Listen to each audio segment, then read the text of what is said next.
Di tengah momen bahagia pernikahan, ternyata masih ada juga pihak yang ribet ngurusin jeda nafas di tengah ijab kabul. Bahkan seenaknya menuding pernikahan itu nggak sah. Ini misalnya yang dialami pasangan artis Maxim Bouthier dan Luna Maya. Mereka baru saja menikah kan pada 7 Mei lalu di Bali.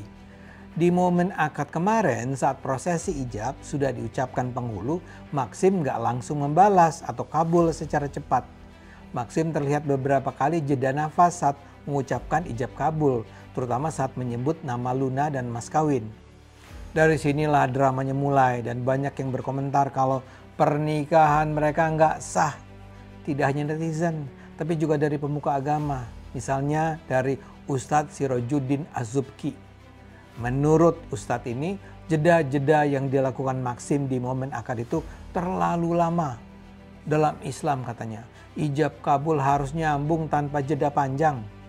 Kalau ada pemisah yang lama antara ijab dan kabul, maka nanti akadnya itu tidak sah, ucap Sirajuddin. Berarti pernikahannya pun nggak sah, dan pernikahannya berarti ini ketika berduaan. Itu menjadi sebuah kemaksiatan. Berpegangan tangan pun menjadi maksiat lanjutnya. Dia pun mengungkit kalau Luna dan Maxim berhubungan badan itu bakal jadi perzinahan dan melahirkan anak di luar pernikahan. Gak cuma itu, dia juga bilang kalau Irwan Musri dan Raffi Ahmad di pernikahan itu gak layak jadi saksi pernikahan. Untungnya banyak ustadz lain yang langsung klarifikasi dan membantah klaim itu. Ustadz Yusuf Mansur contohnya. Dia bilang dalam mazhab Syafi'i yang mayoritas dianut di Indonesia, jeda pendek buat tarik nafas itu nggak masalah. Asal ijab kabulnya masih dalam satu rangkaian, nggak ada aktivitas lain di sela-selanya kayak makan, ngobrol, atau mau buka HP, ya masih sah. Ustadz Dery Sulaiman juga kasih pembelaan. Menurutnya, Maxim wajar banget kalau grogi. Namanya juga nikah pertama. Yang penting jedanya bukan karena ragu-ragu atau main-main.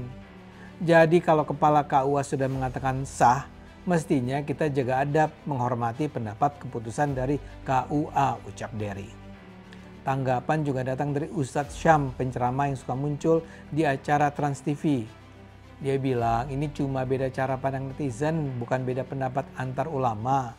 Bahkan Imam Nawawi dalam kitab Raudatut Thalibin juga bilang jeda pendek masih bisa ditoleransi. Yang paling meyakinkan ya penghulu yang langsung mimpin akad mereka, Ahmad Adiwijaya Kelana Putra yang juga angkat suara. Dia bilang jeda Maxim itu cuma sekitar 3 detik dan itu masih wajar banget menurut syariat. Kalaupun ada yang ragu, akad bisa diulang secara tertutup. Tapi dari semua penjelasan jelas banget kalau pernikahan Maxim dan Luna ini sah secara agama. Jeda napas beberapa detik itu wajar banget dan bukan pelanggaran syariat.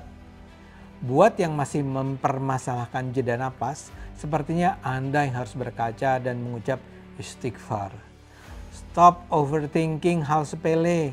Jangan hanya melihat potongan video terus ngejudge. Di balik layar ada proses panjang, saksi, penghulu, resmi negara. Jangan mudah terhasut dengan ulama yang suka cari sensasi. Perdebatan seperti ini sama sekali tidak penting. Kalau pihak KUA dan banyak pemuka agama sudah bilang sah, tugas kita ya cukup mendoakan yang terbaik untuk mereka. Yuk bijak dalam beragama.